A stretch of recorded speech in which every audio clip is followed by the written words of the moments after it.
पूरे देश में गृह मंत्री जी के बयान को लेकर पूरे देश में आक्रोश है। न सिर्फ कांग्रेस पार्टी लेकिन समूचे देश में लोग समझ गए हैं कि भाजपा की इंटेंशंस क्या है और उनकी सोच संविधान के प्रति और अम्बेडकर जी के प्रति क्या है।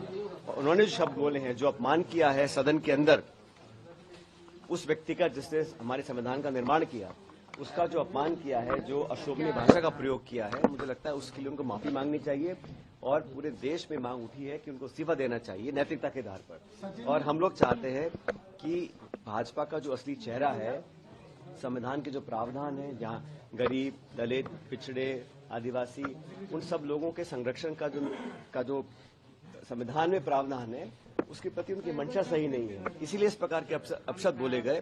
पूरे देश में लगभग हर जिले में आज ये मांग उठ रही है कि उनके लिए उनको माफी मांगनी चाहिए और अपने पद से त्यागपत्र देना चाहिए।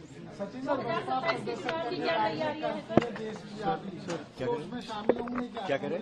बसपा ने ऐलान किया कि मैं बाकी दलों का नहीं कह सकता हूं, लेकिन इंडिया अलायंस में सभी नेता, सभी दल एक मत हैं कि जिस प्रकार से घोर अवमानना की गई है सदन के पटन पर जो कहा गया, उसके लिए उनको माफी मांगनी चाहिए। इंडिया अलायंस पूरी मजबूती से इसका विरोध करेगा और जनता के बीच हम जा रहे हैं।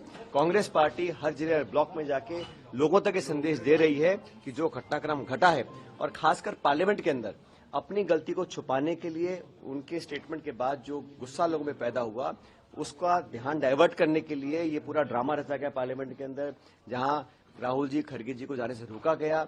हमारे लोकतंत्र के मंदिर में जिस प्रकार की अप्रिय घटना होने की बात की गई और फिर राहुल जी के खिलाफ जाके एफआईआर करी गई, ये पूरा ड्रामा मीडिया और जनता का ध्यान डाइवर्ट करने के लिए किया गया, क्योंकि मुद्दा ये था कि आपने अम्बेडकर जी के खिलाफ जो बोला उससे लोगों में भारी असंतोष है। सिर्फ दलित समाज में नहीं, संपूर्ण भारत के लोग इस स्टेटमेंट के खिलाफ हैं, उनसे माफी की डिमांड करते हैं और नैतिकता के आधार पर उनको इस्तीफा देना चाहिए।